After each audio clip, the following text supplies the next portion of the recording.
বহুদলীয় গণতন্ত্রের পুনঃপ্রবর্তক, তার জ্যেষ্ঠ ছেলে জনাব তারেক রহমানের সহযোগী এই জুবাইদা রহমান। তার জন্মদিনে বাংলাদেশ জাতীয়তাবাদী দল সারা দেশে প্রোগ্রাম নিয়েছে যে বৃক্ষরোপণ কর্মসূচি। এই বৃক্ষরোপণ কর্মসূচির আদলে সারা বাংলাদেশে 1 কোটি বৃক্ষরোপণ করা হবে ইনশাআল্লাহ। আমরা গত পরশুদিন শুরু করেছি শহীদ রাষ্ট্রপতি জিয়াউর রহমানের মাজার প্রাঙ্গণ থেকে। সেখানে আমরা বিএনপি পরিবারের পক্ষ থেকে, সেখানে প্রধান অতিথি ছিলেন বিএনপির সিনিয়র যুগ্ম মহাসচিব অ্যাডভোকেট নুরুল কবির রিজভী, আমি উপস্থিত ছিলাম সেখান থেকে শুরু হয়েছে এবং এই প্রোগ্রাম সারা দেশব্যাপী চলছে। ইনশাআল্লাহ আমরা 1 কোটি বৃক্ষরোপণ করব।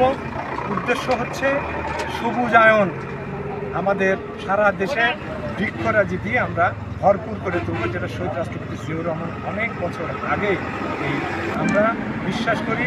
এটা শুধু কর্মসূচি নেওয়ার জন্যই কর্মসূচি নয়, আমাদের সারা দেশের নেতাকর্মীদের প্রতি আহ্বান থাকবে, যে অনুরোধ থাকবে এবং নির্দেশনা আছে কেন্দ্র থেকে, এই গাছগুলো লাগিয়ে সেগুলো সুষ্ঠুভাবে তদারকি করা এবং এই গাছগুলো যাতে বড় হয়, বনজ, ফলজ এবং ভেষজ জাতীয় যে বৃক্ষগুলো, বিভিন্ন রকমের বৃক্ষ, সেই বৃক্ষগুলো রোপণ করব। সেই বৃক্ষ সংরক্ষণের জন্য এগুলা সমস্ত দায়িত্ব আমাদের নেতাকর্মীরা পালন করবে এবং সাধারণ জনগণের প্রতিও আমি অনুরোধ জানাবো, এই বৃক্ষরা যে কোনো জায়গায় এই বৃক্ষগুলোকে আপনারা সংরক্ষণ করবেন।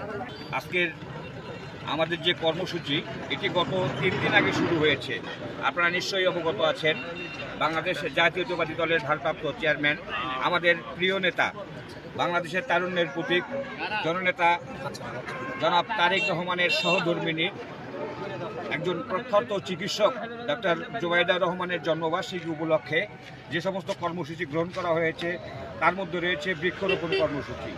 আমরা ইতিমধ্যেই বৃক্ষরোপণ কর্মসূচি শুরু করেছি এবং এটির ধারাবাহিকতা আমরা অব্যাহত রাখব।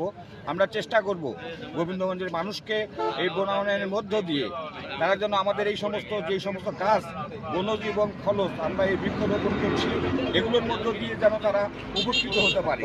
এবং এটি শুধু আমাদের গোবিন্দগঞ্জের না, সমগ্র বাংলাদেশে এই কর্মসূচি অব্যাহত রয়েছে, এটি আমাদের অব্যাহত থাকবে ইনশাআল্লাহ।